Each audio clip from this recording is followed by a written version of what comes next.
Peyğəmbərimiz sallallahu aleyhi və səlləmin sonuncu olması əqidəsi və onun bu dində dərin iz buraxması bu ümmətin xüsusiyyətlərindəndir ki, bunun da imanın artmasında, yəqinliyin formalaşmasında və insanların Allahın əmri gələnədək bu yolda sabit qədəm olmasında əvəz olunmaz rolu vardır.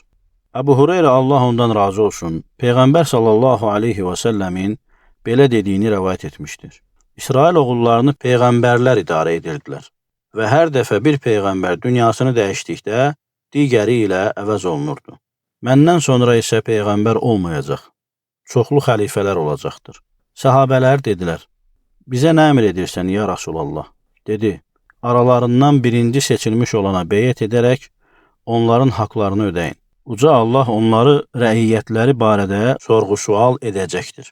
Bu ümmətin xəlifələri siyasət yürütmək və insanları idarə etmək baxımından İsrail oğullarının peyğəmbərləri kimidirlər.